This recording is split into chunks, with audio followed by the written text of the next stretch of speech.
Nous vous proposons d'écouter maintenant la fantaisie impromptue opus 66 de Frédéric Chopin, interprétée par Alexis Weissenberg, puisant dans les manifestations idéalisées des regrets, des souvenirs ou des espoirs, les motifs d'une inspiration dont les arguments sont le point de départ d'une nouvelle dialectique musicale. Chopin crée pour notre émerveillement un indéfinissable compromis entre le convenu et l'insoupçonné, entre le traditionnel et l'instinctif. Quand il quitte Varsovie, à l'âge de 20 ans, Chopin s'installe à Paris dans un studio étroit. Il vit là en symbiose avec la musique. Un matelas et le demi-queue dont il ne se sépare jamais occupe tout l'espace. Liszt écrira dans un livre admirable: quand ses doigts discrets couraient sur les touches et en tiraient subitement quelques émouvants accords, il put entrevoir comment coulent les pleurs furtifs des jeunes filles éprises. En effet, le virtuose fait vibrer toutes les belles figures qui passent à sa portée. Grazioso, amoroso. Il mène une vie étonnamment orchestrée pour un soliste toujours bien accompagné. Il fréquente les noires, les blanches, les rondes, les sensibles, avec un petit faible pour les toniques, les dominantes. Il apprécie particulièrement, dit-on, les coups de diapason sur l'instrument.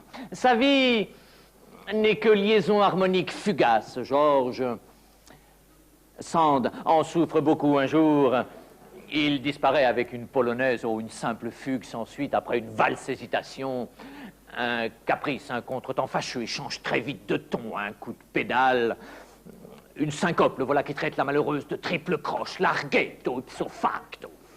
Pendant ce temps, Georges, qu'il avait enfermé dans sa chambre, une armure à la clé, fait des broderies sur le clavier, jette rageusement sur le papier l'ébauche de son roman La Mare au diable. Mais c'est en nocturne que Frédéric, malgré une santé fragile, donne toute sa mesure. À l'heure de la leçon de piano chez une élève débutante, une mineure en classe de seconde. Durant la pause, il lui propose une partie de cartes. Il commence en silence, prélude et soupir, mezzo voce, dolce, lento, affectuoso, pincé, coulé, augmenté, diminué, tierce beloté. Suivent en fanfare diverses variations, des transpositions acrobatiques, des renversements audacieux, comme dans la sonate pour viol de gambe et épinette que chez le 69 dit appassionata con mozzarella, crescendo, largo, risotto, pizzaiolo, maestoso. La jeune bluette est aux anges, le maestro sonne dans la charge, lui donne rendez-vous à la coda, en place pour le final. Trombone à coulisses, cornet à piston, trompette droite, hautbois et chalumeau,